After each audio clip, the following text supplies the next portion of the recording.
I've been thinking for a while now, and once you start to realize that and get to a point where numbers is nothing more than just shapes, right? You'll start to realize that like numbers is just a low form of symbolism.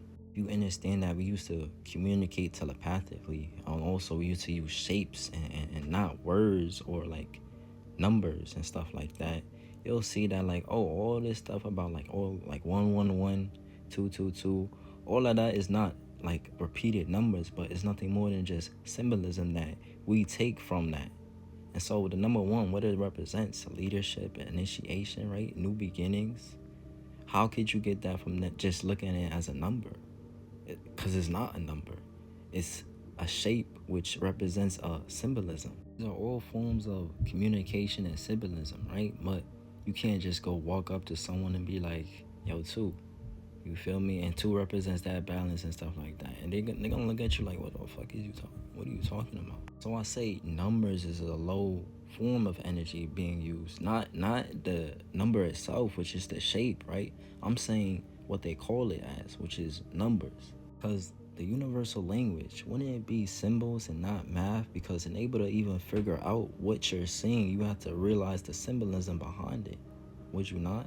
I can't just look at the number two. I can't just look at the number one and just be like, oh yeah, I know what that means. Because most people don't even know what that means, right? They just appear and look at it as a number, right? And it's not just a number. Use it to compute formulas, right? But then look at stuff like alchemy. Look at stuff like sigils, right? That is the same thing like as using numbers and putting it together, right? You're putting all sorts of like symbols together to create something that's bigger or create something that is understandable, like a symbol for fire. Then you also have ancient symbols that are used to represent something that's deep and meaningful, right?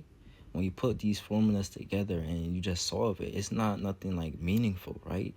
They usually use this for architectural designs of like designing a building, but it's more deeper than that, right? Because they don't get that design through the numbers, right? They get it through the shapes and how it fits with each other, right? It has to be compatible and in conjunction, right? Next to each other and able to uphold and establish a foundation that will be stabilized. But this is just to say that the universal language is not math, but symbols. I can communicate to you in so many ways, but if you don't know the symbolism of how I'm communicating that, however would you know what I'm saying? However would you know what I'm trying to like bring forth, right? Or create a fam.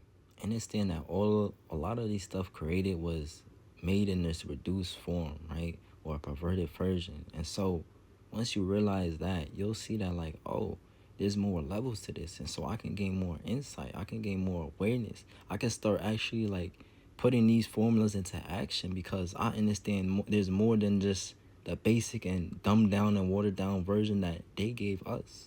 I'm gonna end it off like this, right? There's symbolism in everything. There's symbolism in alchemy, there's symbolism in magic work, and what you're doing through all that process is you're creating and putting formulas together to create something that's very much different. When you're cooking, right? That's creating a formula together. When you're mixing herbs, that's a formula together. A lot of stuff has to do with formulas in which you create something more than you get from the beginning or from the basics. All about what it represents, not what you see it as. Because I can't see myself some type of way if I don't represent or present myself in a manner that is of what I see. I can't see something like a herb such as like a rose in a different way other than what it represents, because how I'm going to compute or put that rose into like a formula or mix it up with other herbs, right? I have to know the effects of it. If I don't know the effects of it, it could possibly lead to dangers or something that causes destruction, right? But with that being said, fam, keep vibrating high and peace and I shake.